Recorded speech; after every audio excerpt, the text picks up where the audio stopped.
Yo, what's the word, family? It's your boy Seti Rozier, aka Zero Dark Seti. I'm back up in this thing. Now today what I want to talk about is just a quick one. I was thinking about this right before I was, getting ready to head out today. And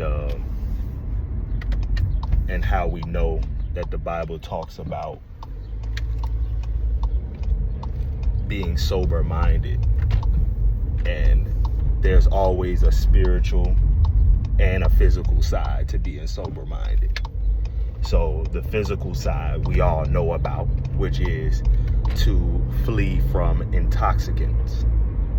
And in fleeing from intoxicants, that is the true way in which we submit to God and resist the devil, and he will flee from you. I mean, that's one of the ways, rather. You know what I'm saying? And I just thought of that just now, so I know that that's God speaking. Fleeing from intoxicants, not being inebriated in any way that you can control, is a form of submission to God, and is a way of, and in that submission, the devil will flee from you. But I digress. Going forward, what I really wanted to talk about today was namely the fact that, when we talk about being sober-minded, yes, stay away from intoxicants, these different vices out here that are essentially drawing us away from Christ.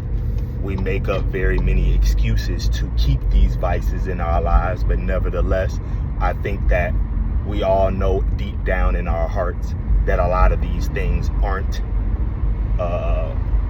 things that God is calling us to have in our lives. And I won't mention them per se, because I think that every able-bodied, well in the mind person can understand where I'm getting at when it comes to this.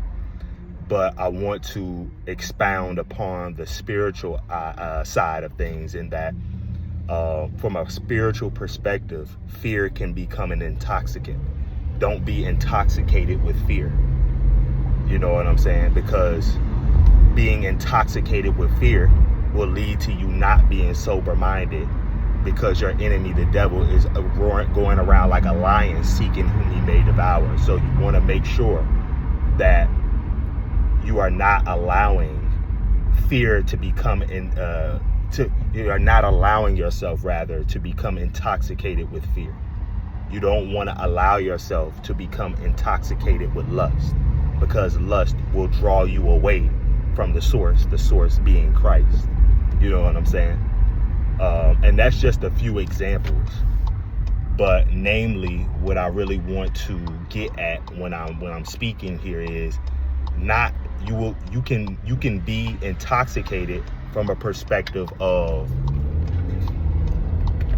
you can be intoxicated from a perspective of physically using something, but you can also spiritually be intoxicated, or in a negative way, by allowing the spirit of anger, the spirit of fear to fester in your life. You know what I'm saying? And we don't want to be intoxicated with the spirit of fear. We don't want to put ourselves in positions. We don't want to allow ourselves to, I'm feeling heavily to talk about fear itself, but we don't want to allow ourselves to be in a position where we're consuming things that are inducing our fear. We don't want to put ourselves in positions where we are consuming things that are inducing the spirit of lust, that are inducing the spirit of anger, that are inducing the spirit of, jealousy, and different things like that. But rather, we want to be intoxicated, metaphorically speaking, with the Holy Spirit. That is the only intoxication that we should desire, and the only intoxication that we actually need in this life. And the only intoxication that will actually yield positive benefits. The other ones, in many other ways, deplete you. They deplete you from other ends. And the one thing about God is that when he gives you something, it doesn't hurt you in another area when he gives you something in one area. But typically when you lean on to vices, they may numb the pain in one area, but they destroy you in another area. And God just doesn't operate like that. So this is a quick video, and I might expound upon it later if the Lord wants me to. But the whole purpose of this video is to be sober-minded. And in this case, don't be intoxicated with fear. Don't be intoxicated with lust. Don't be intoxicated with jealousy. Don't be intoxicated with gossiping.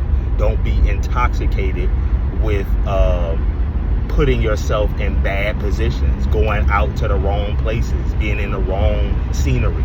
Don't be intoxicated with hanging out with the wrong people. Don't be intoxicated with this deals with lust, but don't be intoxicated with lust in that you are trying to be around and be in relationships with people you shouldn't be in because y'all don't agree. Spiritually, y'all don't agree. You know what I'm saying? But if you're going to be intoxicated, you should be intoxicated with the Spirit of the living God, the Holy Spirit, by way of Jesus Christ. So that's my whole point here. Anyway, I'm signing off. It's your boy Seti Rozier, aka Zero Dark Seti, signing out this thing. It is.